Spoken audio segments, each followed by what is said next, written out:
매주 화요일 소비자 정보 시간입니다. 이 시간에는 격주로 한국소비자원 대구지원 연결해서 소비자 정보 알아보고 있습니다.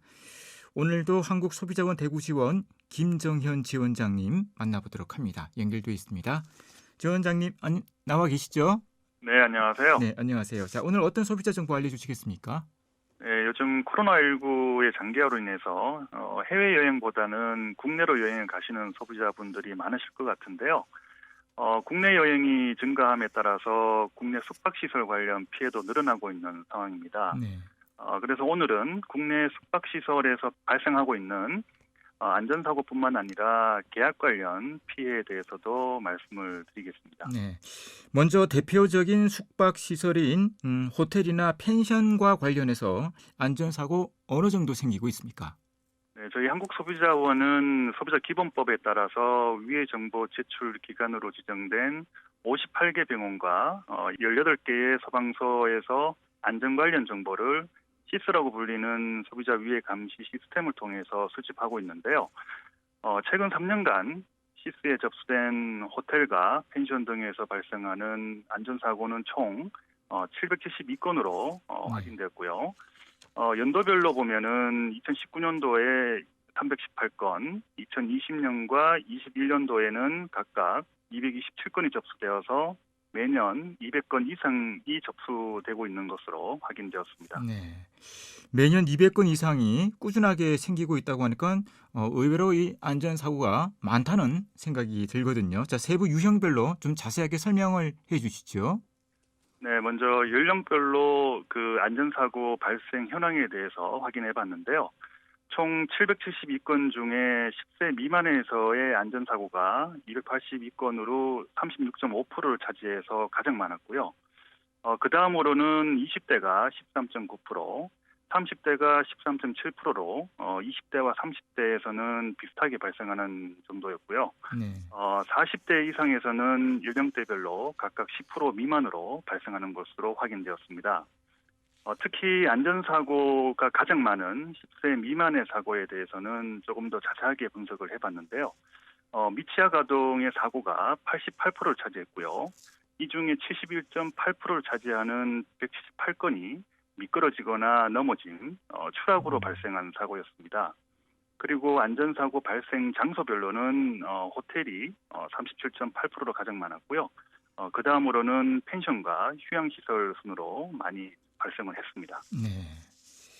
10세 미만의 안전사고가 가장 많은데요. 자, 어떤 사유로 사고가 났는지 이 부분을 좀 더 자세하게 말씀을 해 주시죠. 네, 먼저 안전사고 발생한 장소를 보시면요. 석재와 타일, 바닥재에서 미끄러져서 발생한 사고가 전 연령에서 상위권에 포함되어 있었는데요. 네. 특히 30대 이상에서는 다발 사유 1위로 차지하고 있었습니다. 그리고 10세 미만에서는 침대에서 안전사고가 가장 많이 발생하고 있었는데요. 60세 이상에서는 화장실과 욕실에서 안전사고가 가장 많이 발생한 것으로 확인되었습니다.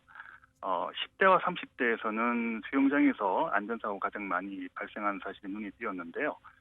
미끄러지거나 넘어짐 그리고 다이빙 등으로 인해서 추락사고가 가장 많이 발생하고 있었습니다. 10세 미만 미취학 아동의 경우에는 익수사고도 2건 접수되었는데요. 네. 안전요원이 없는 숙박시설 내에 수영장을 이용할 경우에는 보호자분들의 각별한 주의가 필요하겠습니다. 네. 다음으로 위의 원인 또 증상, 위의 부위별로도 분석을 했다고요. 네, 먼저 위의 원인으로는 물리적 충격에 따른 사고가 61.4%로 가장 많았고요. 그 다음으로는 제품과 관련된 사고가 16.2%, 식품과 이물질 관련이 11.8% 순이었는데요. 네.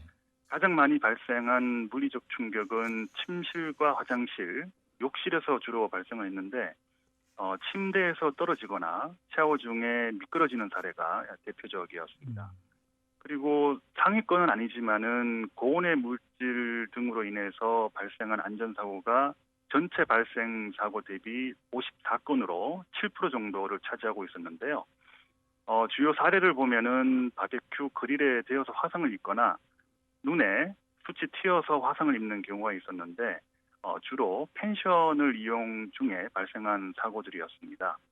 그리고 위의 증상으로는 피부와 피하 조직 손상이 44.4%로 가장 많았고요. 뇌진탕이나 타박상과 같이 그런 이제 안전사고가 15.2%, 근육이나 뼈, 인대 손상이 12.6% 순이었고요. 위에 부위별로는 머리와 얼굴이 42.2%로 가장 많았는데 둔부나 다리 발 부위가 19.6%였고요. 팔과 손이 15.4% 순으로 발생했습니다. 네. 네, 숙박시설 안전사고와 관련해 알아보고 있는데요. 자, 이 계약과 관련한 피해도 늘고 있다고 하죠.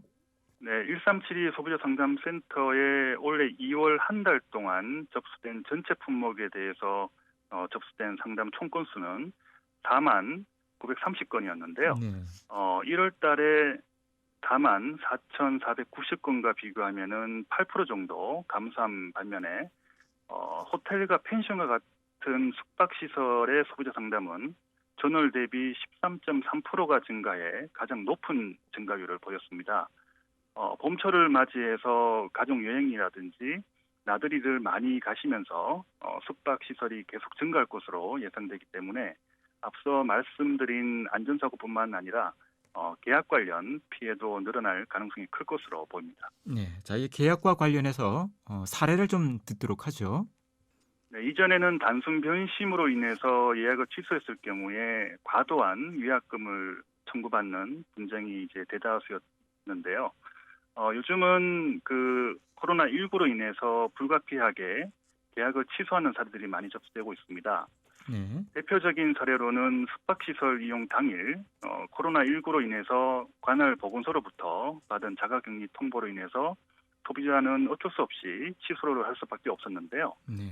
이 경우에는 소비자 분쟁 해결 기준의 숙박업 내용을 보면 1급 감염병 발생으로 필수적인 사회경제활동 이외의 활동이 사실상 제한되기 때문에 계약 내용을 이행할 수 없는 경우에는 위약금 없이 계약 내용을 변경하시거나 환급까지 가능하도록 되어 있는데도 불구하고 사업자는 관련된 자체 규정이 없다는 이유로 환급을 거부한 경우가 있었습니다. 네, 그렇군요. 마지막으로 숙박 시설을 이용할 때에 소비자들이 어떤 부분에 주의를 해야 될지 말씀해 주시겠습니까? 네, 미끄럼 방지용 제품이라든지 침대 펜서와 같은 안전장치들이 갖춰지지 않은 숙박시설이 많기 때문에 어린이나 고령자 분들과 함께 이용하는 경우라고 하면은 특히 신경을 써주시는 게 좋겠는데요.